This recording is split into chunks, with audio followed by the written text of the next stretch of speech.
3 of logic. I'm good. Okay. We're going to read Federalist number 11, okay? We got to keep making progress on these because we're fucking up by getting distracted by dumb shit. Jesus Christ.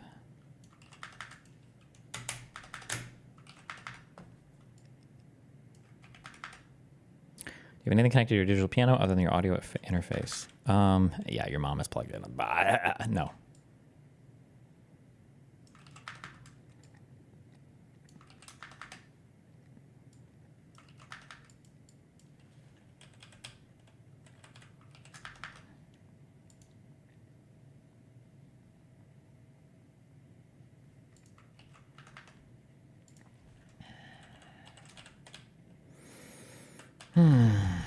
Okay. Just take a deep breath. And by deep breath, I mean a deep slurp. Jesus. Do I have anything scheduled tomorrow? Thank God, no.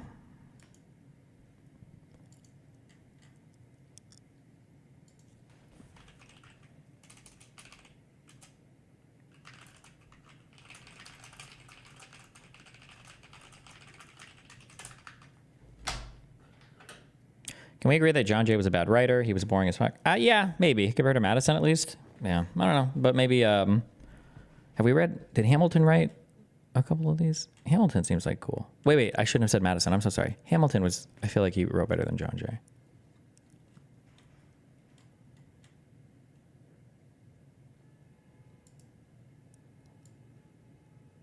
Give us a preview. What's the Bridges Roundtable about? Oh, you don't want to watch that because we already live streamed that. You've already seen that. Don't worry about that. That's just for that channel. Okay.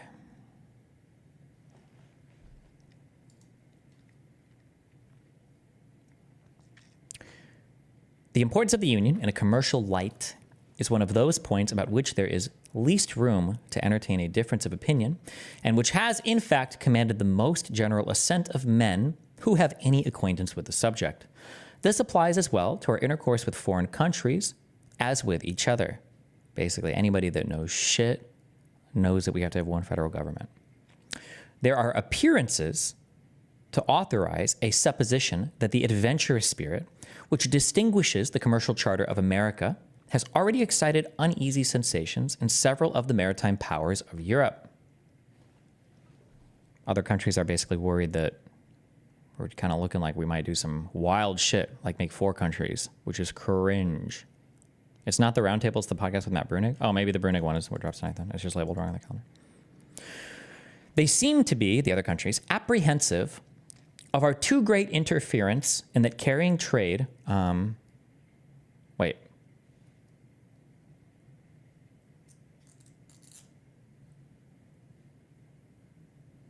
Okay.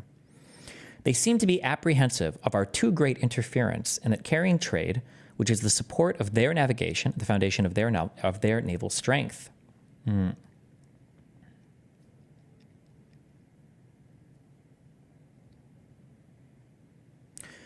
Those of them who have colonies in America look forward to what this country is capable of becoming with painful solicitude.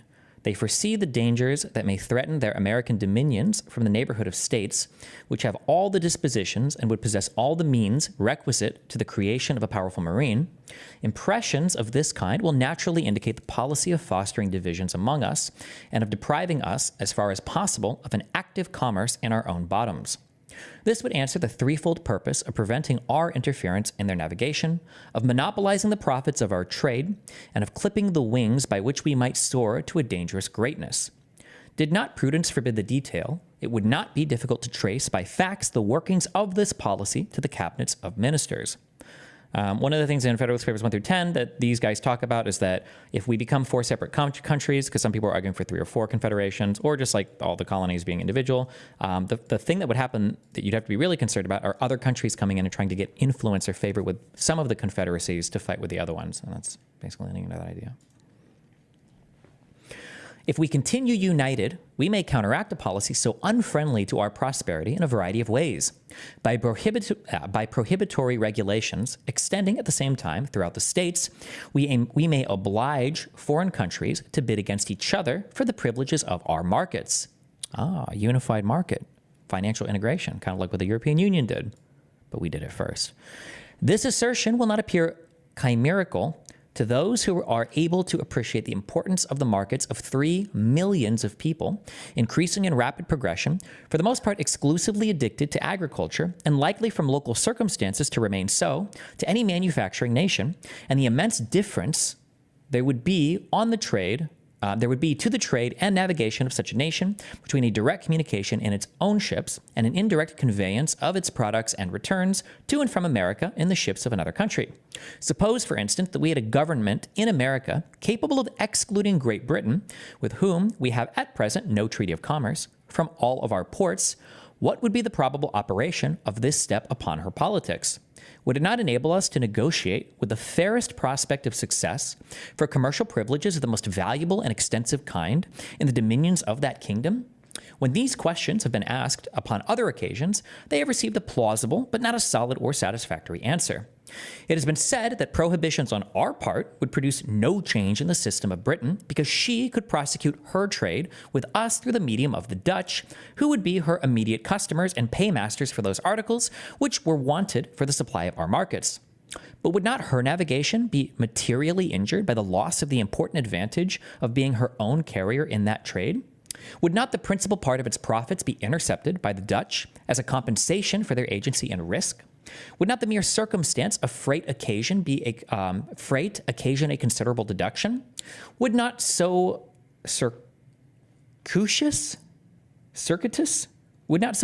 an intercourse facilitate the competitions of other nations by enhancing the price of British commodities in our markets and by transferring to other hands the management of this interesting branch of the British commerce? So basically saying that, like, if we are all one unified people, we could fuck over the certain or we could fuck over certain countries by saying we're not going to trade with you. And then other people are like, oh, well, what if they just like trade to the Dutch first or whatever? And it's like, well, they could do that, but obviously people are going to charge a markup to the Brits for that. These aren't like the integrated economies of the 2000s that we're in today, right? Like they'd get fucked with that, and people would make money off them, and they get cucked.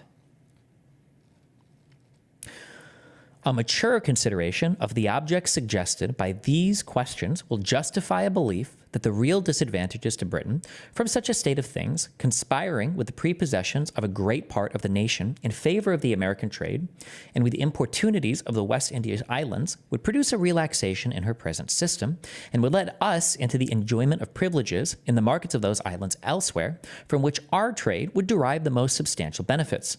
Such a point gained from the British government, and which could not be expected without an equivalent in exemptions and immunities in our markets, would be likely to have a correspondent effect on the conduct of other nations, who would not be inclined to see themselves altogether supplanted in our trade. Our power, our might would mean the British were like, okay, well, fuck it. Yeah, we should make a deal with America to trade with them, and that'd be great. And then other countries would obviously, they'd follow suit, right? Who wants to be an enemy to a big trade partner, you know? A further resource for influencing the conduct of European nations towards us, in this respect, would arise from the establishment of a federal navy. There can be no doubt that the continuance of the Union under an efficient government would put it in our power, at a period not very distant, to create a navy which, if it could not vie with those of the great maritime powers, would at least be of respectable weight if thrown into the scale of either of two contending parties. This would be peculiarly, Jesus. This would be more peculiarly the case. This would be more peculiarly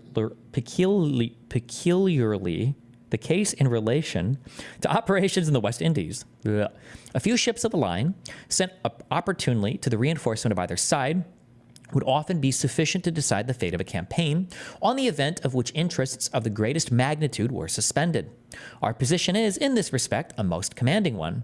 And if to this consideration we add that of the usefulness of supplies from this country in the prosecution of military operations in the West Indies, it will readily be perceived that a situation so favorable would enable us to bargain with great advantage for commercial privileges. A price would be set not only upon our friendship, but upon our neutrality. By a steady adherence to the Union, we may hope, ere long, to become the arbiter of Europe in America, and to be able to incline the balance of European competitions in this part of the world as our interest may dictate. that's a pretty prescient paragraph. It's pretty interesting. So they're talking about like, we don't want to have separate governments because like the French or the British or whoever might come in and like play one side, and now we'll get fucked. And then now we're talking about like, hey, well, in European politics, we could play one side, right? America, we're like really far away. We don't have to be strong enough to beat the French or the British. We just have to be strong enough that if we lend our aid to either one, they could defeat the other person with ease, basically, right? Which I guess is kind of what America did 200 or 150 years later, huh?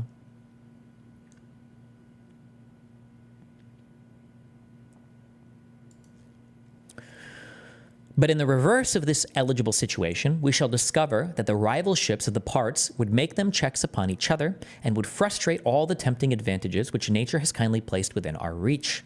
In a state so insignificant, our commerce would be a prey to the wanton intermeddlings of all nations at war with each other, who, having nothing to fear from us, would with little scruple or remorse supply their wants by depredations on our property as often as it fell their way. The rights of neutrality will only be respected when they are defended by an adequate power. A nation, despicable by its weakness, forfeits even the privilege of being neutral. So, like, how can you be neutral if you're too weak? Because somebody will just come in and fuck your shit up, basically, right? Under a vigorous national government, the natural strength and resources of the country, directed to a common interest, would baffle all the combinations of European jealousy to restrain our growth. This situation would even take away the motive to such combinations by inducing an impracticability of success. An active commerce, an extensive navigation, and a flourishing marine would then be the offspring of moral and physical necessity. We might defy the little arts of the little politicians to control or vary the irresistible and unchangeable course of nature. Oh, that's interesting. This is an argument then for a strong military, basically, without necessarily doing war, right? And even a moral one, right? An active commerce, us trading with other people, an extensive navigation, our ability to send ships around the world, and a flourishing marine, right, having a strong and powerful navy, would then be the offspring of moral and physical necessity. If you want to have a nation that produces as much good for all of its population, like that's a moral position, right? And the physical needs of your people, then the offspring of that moral and physical necessity would be a strong navy, good trade, and the ability to navigate the world's waters, right?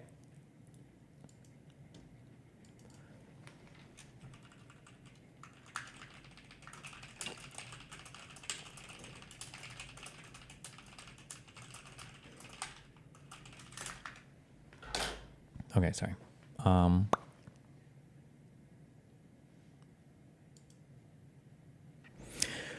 But in a state of disunion, these combinations might exist and might operate with success. It would be in the power of the maritime nations, availing themselves of our universal impotence, to prescribe the conditions of our political existence, and as they have a common interest in being our carriers, and still more in preventing our becoming theirs, they would, in all probability, combine to embarrass our navigation in such a manner as would in effect destroy it and confine us to a passive commerce. We should then be compelled to content ourselves with the first price of our commodities and to see the profits of our trade snatched from us to enrich our enemies and persecutors. That unequaled spirit of enterprise which signalizes the genius of the American merchants and navigators, and which is in itself an inexhaustible mine of national wealth, would be stifled and lost, and poverty and disgrace would overspread a country which, with wisdom, might make herself the admiration and envy of the world. There are rights of great moment to the trade of America, which are rights of the Union. There are rights of great moment to the trade of America, which are rights of the Union. I allude to the fisheries, to the navigation, the western lakes, and to that of the Mississippi. The dissolution of the Confederacy would give room for delicate questions concerning the future existence of these rights, which the interest of more powerful partners would hardly fail to solve to our disadvantage. So, kind of funny. You think of like the backstop in Ireland, right? That like this is a very difficult thing to solve. If you're all part of like one giant fucking body, you're all part of the European Union, whatever, it's whatever. We're all part of one thing. We can figure this out. But as soon as you become more divided, questions of like geographic advantage become much more difficult to answer, right? Because you don't have a collective body that all, basically gains from everybody having access to these things without question, The disposition of Spain with regard to the Mississippi needs no comment. France and Britain are concerned with us and the fisheries and view them as of the utmost moment to their navigation. They, of course, would hardly remain long indifferent to that decided mastery, of which experience has shown us to be possessed in this valuable branch of traffic, and by which we are able to undersell those nations in their own markets. What more natural than that they should be disposed to exclude from the list such dangerous competitors? Basically, like American, I guess our fisheries were really good. I guess we had good fishermen. Is that an American thing, I guess? So why wouldn't Britain and France try to fuck us over, right? One would say it would be natural. What could be more natural? This branch of trade ought not be considered as a partial benefit. All the navigating states may, in different degrees, advantageously participate in it, and under circumstances of a greater extension of mercantile capital would not be unlikely to do it. As a nursery of seamen, it now is, or when time shall have more nearly assimilated the principles of navigation in the several states, will become a universal resource. To the establishment of a navy, it must be indispensable. To this great national object, a navy, a union will contribute in various ways. Every institution will grow and flourish in proportion to the quantity and extent of the means concentrated towards its formation and support. A navy of the United States, as it would embrace the resources of all, is an object far less remote than a navy of any single state or partial confederacy, which would only embrace the resources of a single part. It happens, indeed, that different portions of confederated America possess each other some peculiar advantage for this essential establishment. The more southern states, look at how much shit these guys know. Look at this. Comparative advantage, right? Different parts of the union will be good at building different parts of the Navy or for different reasons, and all of us benefit like in some kind of way from having a strong Navy. Every state would participate in our trade and our mercantile systems and our fisheries. Like everybody's like bought into this common idea of the United States of America. Everybody can contribute in some way. Everybody can gain an advantage in some way. How cute. Wow. The more it happens indeed that different portions of confederated America possess each some peculiar advantage for this essential establishment. The more southern states furnish in greater abundance certain kinds of naval stores, tar, pitch, and turpentine. Their wood for the construction of ships is also of a more solid and lasting texture. The difference in the duration of the ships of which the Navy might be composed, if chiefly constructed of southern wood, would be of signal importance, either in the view of naval strength or of national economy.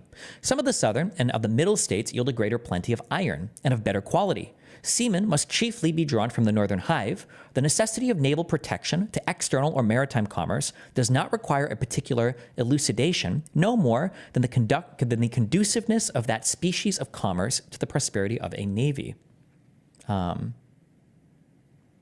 The necessity of naval protection to external or maritime commerce does not require particular elucidation, no more than the conduciveness of that species of commerce. Okay, so basically that like everybody would benefit from having this navy. Everybody needs it. You shouldn't have to make a special argument for each person or whatever. But like the whole country is kind of like brought in, I think, or bought into the existence of a navy to protect trade and navigation and to bully people that are trying to bully you.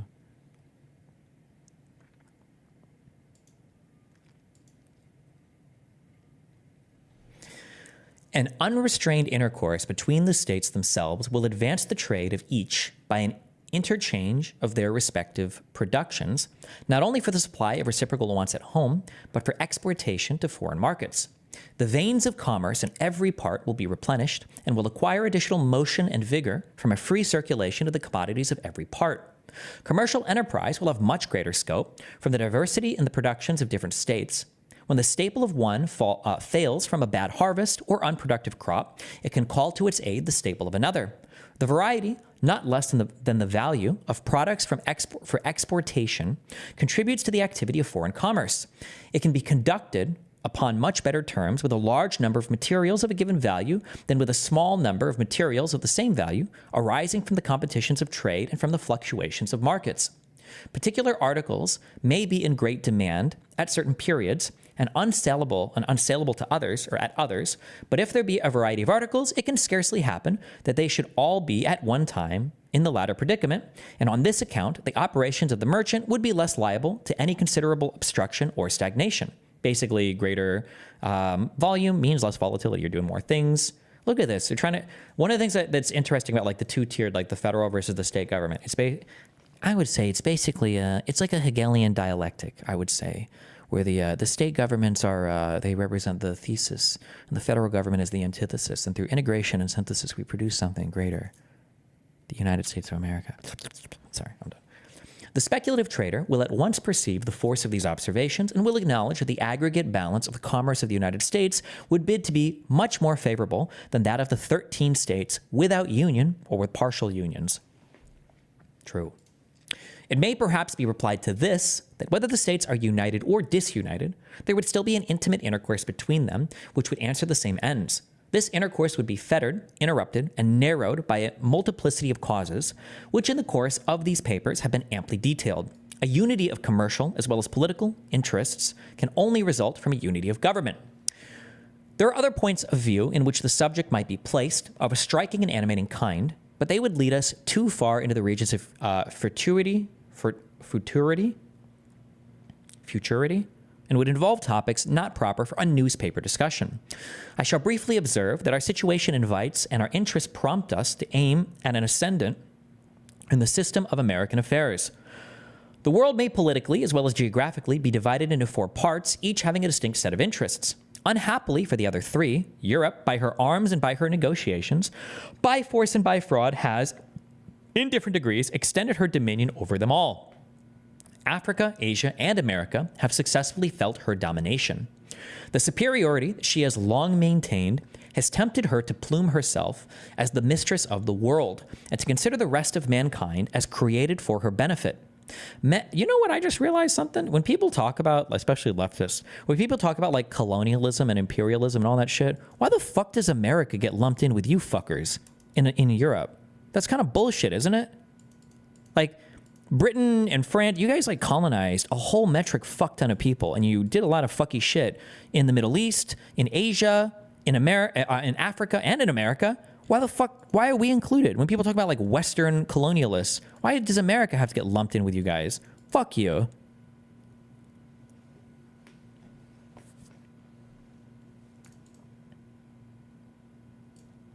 Men admired, as profound philosophers have, in direct terms, attributed to her inhabitants a physical superiority and have gravely asserted that all animals, and with them the human species, degenerate in America, that even dogs cease to bark after having breathed a while in our atmosphere. Facts have too long supported these arrogant pretensions of the Europeans. It belongs to us to vindicate the honor of the human race and to teach that assuming brother moderation. True. We need to humble these Brit fucks, okay? Over and over again. Union will enable us to do it. Disunion will add another victim to his triumphs. Let Americans disdain to be the instruments of European greatness. Let the 13 states, bound together in a strict and indissoluble union, concur in erecting one great American system, superior to the control of all transatlantic force or influence, and able to dictate the terms of the connection between the old and the new world. True.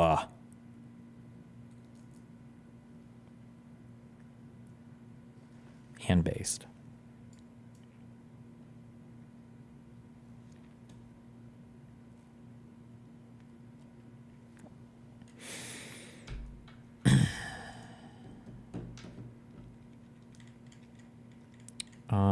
The utility of the Union in respect to commercial relations and a navy. Hamilton argues in this essay that having a strong union produces the best outcomes insofar as having strong trade, global navigation,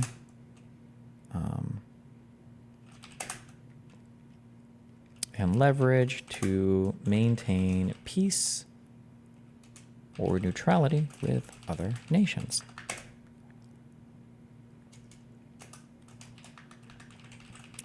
Nations would be more easily able to divide us against each other or play sides with us if we were separate countries, and we are able to take advantage of their divisions more easily if we are united.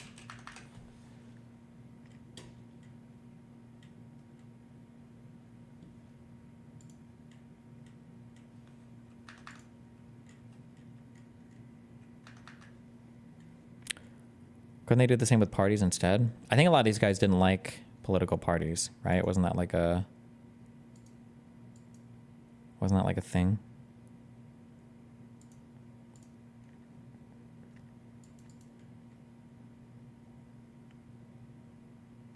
You may notice they talk a lot about the Mississippi because at the time it was almost impossible to get crops from inland to the cities of the coast. Access to the Mississippi allows for goods to be floated down the river into the Atlantic coast faster than overland. Well, yeah, I mean, they talk about like sharing, because the Mississippi is one, and I think there's one or two other, ports as well, that there's very uneven access between the states to some natural like advantages. And so if they break out into confederacies, that's going to be a big problem, because some of the Confederates are gonna be like, well, fuck you. Like, you're going to charge us for access to the New York like harbors, or we're going to have to, we can't transport our shit up and down the Mississippi because we're going to fight. Like, people, so this, and I mean, like, it's a good solution, right? Okay, fine. We have state governments, fine, but let's be one united federal government so we don't have to fight over this bullshit, you know? Yeah.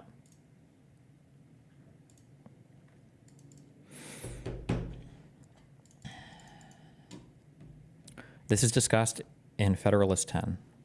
Sure. We already read Federalist 10. We just got through 11.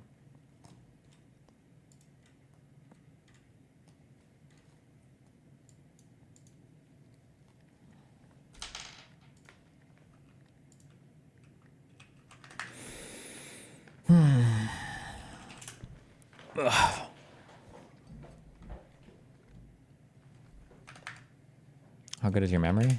Good enough to remember your mom's fucking something. Got him.